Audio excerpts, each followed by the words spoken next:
وإنه أسري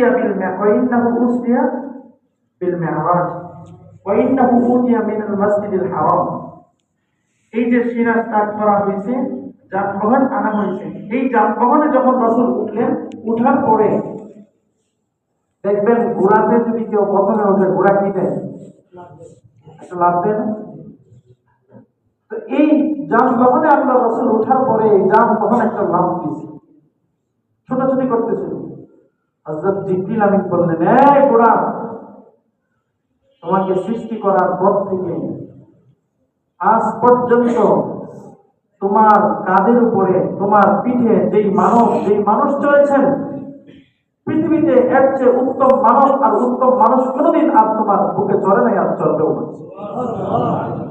এই কথা যখন বলছে, তখন তার লাফালাফি থেমে গেছে, চুপচাপ হয়ে গেছে। এরপরে সফর শুরু। কোথায়? মিনাল মসজিদুল হারাম ইলাল মসজিদুল আকসা। এই রাত্রিবেলা মসজিদুল হারাম থেকে মসজিদুল আকসার জন্য, আকসার দিকে নিয়ে যাওয়া।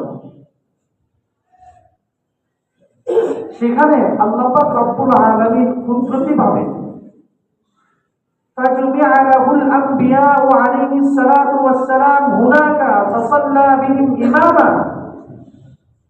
সেখানে আল্লাহ নবী যাওয়ার পরে হযরত জিবরিল আমিন একটা আপনার পাথরকে ছিদ্র করে ওই পাথরের ভিতরে বুরাকের যে রশি ছিল, যানবাহনের যে রশি ছিল, সেটাকে বেঁধে বাইতুল মুকাদ্দাসের ভিতরে যখন নিয়ে যাওয়া হয়, আল্লাহ পাক রব্বুল আলামিন সমস্ত নবীদেরকে একত্রিত করে আমার নবী, প্রিয় নবী হযরত মুহাম্মদ মুস্তাফা সাল্লাল্লাহু আলাইহি ওয়াসাল্লামকে ইমাম বানিয়ে 2 রাকাত নফল নামাজ আদায় করান। বলেন সুবহানাল্লাহ।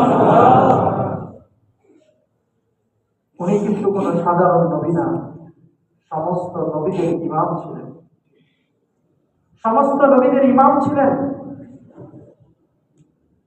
এই জন্য ওনার সুন্নতকে, ওনার আদর্শকে যারা লালন করে বা ওনার আদর্শটাকে যারা ধারণ করে, ওই আদর্শকে এবং ধারণ করা ব্যক্তিকে ছোট করে দেখার মতো কোনো সুযোগ নেই। ওনার ছোট থেকে ছোট একটা সুন্নতে অনেক মর্যাদা আছে, কারণ তিনি নবীদের সর্দার ছিলেন, সমস্ত নবীদেরকে নিয়ে ইমাম, তিনি নেতা। ওনার পিছনে সমস্ত নবীরা 2 রাকাত নামাজ আদায় করেন। এই যে এইটুকু বললাম, মসজিদুল হারাম থেকে মসজিদুল আকসা, এই রাত্রের ভ্রমণ, এটাকে বলা হয় ইসরা। আর মসজিদুল আকসা থেকে জেরুজালেমের বাইতুল মুকাদ্দাস থেকে একদম আল্লাহ পাক রব্বুল আলামিনের আরশ আজিম পর্যন্ত, আল্লাহ পাক রব্বুল আলামিনের সাথে সাক্ষাৎ হওয়া সিদরাতুল মুনতাহায় যাওয়া পর্যন্ত, এই যে পুরো ভ্রমণটাকে, এটাকে বলা হয় মেরাজ। কি নাম? মেরাজ। অর্থাৎ ঊর্ধ্ব আকাশে ভ্রমণ। নামাজ শেষ হওয়ার পরে হযরত জিবরিল আমিন এবং হযরত মিকাইল আলাইহিস সালাতু ওয়াস সালাম, কয়জন ফেরেশতা ছিল জানো? 2 জন। এই 2 জন ফেরেশতা ওনাকে সাথে নিয়ে ওই যে বুরাক নামক যেই যানবাহন, যার চলার গতি, যেখানে মানুষের চোখের গতি গিয়ে শেষ হয়, সেখান থেকে তার গতি শুরু, মানে এক পা, এখান থেকে একটা কদম দিবে, আমার আপনার চোখের দৃষ্টি কত দূরে যায়, কত দূর, সেখান থেকে নিয়ে যাওয়া হলো প্রথম আসমানে। প্রথম আসমানে যাওয়ার পরে হযরতে আদম আলাইহিস সালাতু ওয়াস সালাম, আমাদের সকল মানবের পিতা, হযরতে আদম আলাইহিস সালাতু ওয়াস সালামের সাথে সাক্ষাৎ হয়। তার আগে আসমানের একটা দরজা আছে, এই দরজায় কিছু ফেরেশতারা নিয়োজিত থাকে। জিবরিল আমিন যখন গেলেন, যাওয়ার পরে বললেন, এই তোমরা দরজাটা খুলে দাও। তো এই ফেরেশতাটাকে জিজ্ঞাসা করলেন যে আপনি কে আসছে আপনার সাথে, তাকে কি নিয়ে আসার অনুমতি দেওয়া হয়েছে কিনা? তখন তিনি বললেন, আমার সাথে এই যুগের শ্রেষ্ঠ মানব হযরত মুহাম্মদ সাল্লাল্লাহু আলাইহি ওয়াসাল্লাম আছেন এবং আল্লাহ পাক রব্বুল আলামিন ওনাকে উপরে যাওয়ার জন্য অনুমতি দিয়েছেন, তুমি গেট খুলে দাও। সুবহানাল্লাহ। গেট যখন খুলে দেওয়া হলো, হযরত আদম আলাইহিস সালাতু ওয়াস সালামের সাথে সাক্ষাৎ। আদম আলাইহিস সালাতু ওয়াস সালামের ডানে কিছু মানুষ, বামে কিছু মানুষ। ডানের মানুষের দিকে তিনি তাকিয়ে হাসতেছেন আর বামের মানুষগুলোর দিকে তিনি কাঁদতেছেন। আল্লাহর নবী হযরতে জিবরিল আমিনকে জিজ্ঞাসা করলেন, এই ব্যক্তিকে? তখন হযরতে মুহাম্মদ সাল্লাল্লাহু আলাইহি ওয়াসাল্লামকে বলা হলো, ইনি হলো একদম প্রথম মানব হযরত আদম আলাইহিস সালাতু ওয়াস সালাম, সকলের পিতা।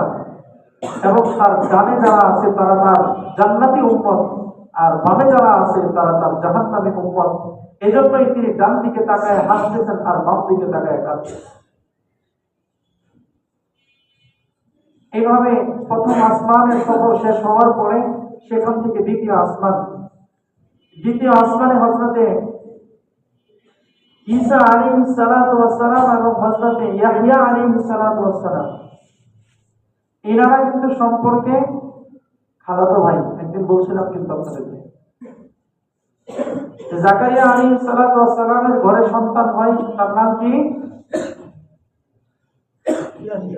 ইয়াহইয়া আলাইহিস সালাতু ওয়াস সালাম। আর মারিয়ামের ঘরে, জাকারিয়া আলাইহিস সালাতু ওয়াস সালাম কিন্তু মারিয়ামের কি ছিল? খালু। আর মারিয়াম আলাইহিস সালাতু ওয়াস সালামের ঘরে যে সন্তান হয় তার নাম কি?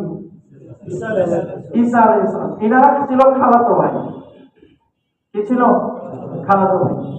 মজার ব্যাপার হচ্ছে, এই দোনোজনকে ইহুদিরা হত্যা করার জন্য চেষ্টা করছে।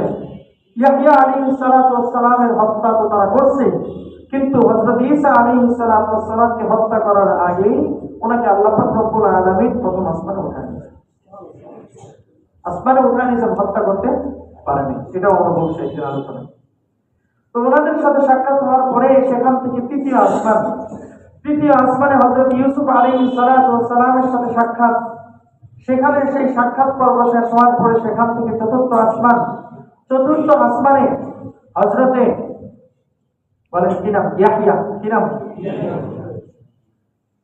না, হযরত ইয়াকুব আলাইহিস সালাতু ওয়াস সালাম, ওনার সাথে সাক্ষাৎ হয়।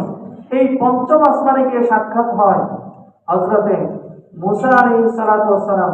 ষষ্ঠ আসমানে সাক্ষাৎ হয় হযরতে হারুন আলাইহিস সালাতু ওয়াস সালাম, তারই ভাই, আপন ভাই।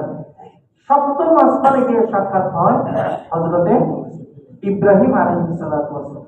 তিনি সেখানে গিয়ে দেখলেন যে ওনার কাছে অনেক ছোট ছোট বাচ্চা। এই যে আমাদের দুনিয়াতে যাদের বাচ্চা মারা যায় ছোট বয়সে, এই সমস্ত বাচ্চাদের রূহ হযরত ইব্রাহিম আলাইহিস সালাতু ওয়াস সালামের কাছে থাকে। উনি সেগুলোকে নিয়ে দেখাশোনা করেন, ওনার সাথে বাচ্চারা খেলাধুলা করে। সুবহানাল্লাহ। এই সপ্তম আসমানে যাওয়ার পরে এক পর্যায়ে তিনি পৌঁছে গেলেন হাত্তা বালাগা বাইতুল মামুর নামের একটা জায়গায় তিনি পৌঁছে গেলেন।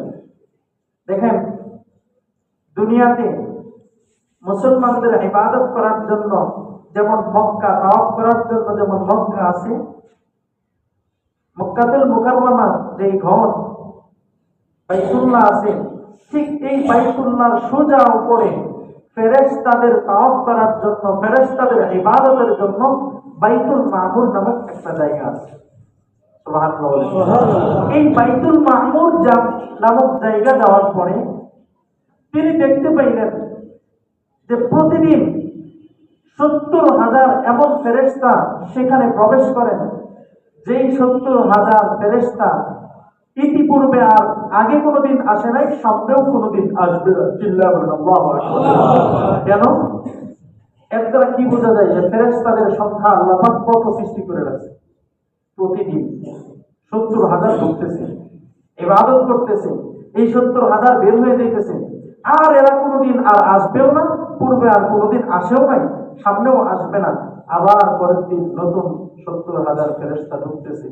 কেমন যেন দেখেন, আপনি বাইতুল্লাহর দিকে তাকান, 24টা ঘন্টা আল্লাহ তাওয়াফ হয় এখানে। নিত্য নতুন মানুষ প্রতিদিন তাওয়াফ করতেছে, একদল যাচ্ছে, একদল আসতেছে, একদল যাচ্ছে, একদল আসতেছে। এরকম বাইতুল মামুরেও একটা ঘর আছে, ফেরেশতাদের ইবাদতখানা। এই বাইতুল মামুরে 70,000 ফেরেশতা প্রতিদিন ঢুকে। যারা একবার ঢুকবে, পৃথিবীর সময় আর যতকাল বাকি আছে, সামনের সময় আর তারা কোনোদিন ঢুকতে পারবে না, ঢুকার মতো সুযোগ তাদের আসবে না। আর যারা একবার ঢুকে গেছে, মানে যারা আর কখনো ঢুকে নাই, যারা ঢুকে গেছে তারা তো সুযোগ পাবেই না, আর যারা ঢুকে চলে গেছে তারাও আর সুযোগ পাবে না। তার মানে এখানে ঢোকার চান্স কি একবার। ওরা সিদরাতুল মুনতাহা, অথবা সিদরাতুল মুনতাহা একদম শেষ স্টেশন, এই পর্যন্ত সমস্ত ফেরেশতারা যাইতে পারে, এরপরে আর যাওয়ার অনুমতি নাই। এরপরে বিশেষ কোন ফেরেশতা উপরে যাইতে পারবে, সেটাও আল্লাহর অনুমতি সাপেক্ষে। কিন্তু সিদরাতুল মুনতাহা হলো শেষ সীমানা, এরপরে আর যাওয়ার কি নাই, অনুমতি নাই। এই সিদরাতুল মুনতাহায় যখন পৌঁছলেন, হাদিসের মধ্যে আছে নবী বলেন, সিদরাতুল মুনতাহা ওয়া ইযা ওয়ারাকুহা কাআযানিল ফিলা। সিদরাতুল মুনতাহার, সিদরাতুল শব্দের অর্থ হচ্ছে বড়ই গাছ, বড়ই, মুনতাহা মানে শেষ, সেখানে একটা বড়ই গাছ আছে। এই বড়ই গাছের যে পাতা, ওয়া ইযা ওয়ারাকুহা কাআযানিল ফিলা, হাতির কান দেখছেন? হ্যাঁ, হাতির কানের চেয়েও কি বড়, মানে এই বিশাল সাইজ। তার কানের কারণে কিন্তু পিছনের কোন শরীরটা দেখা যায় না, বিশাল সাইজ।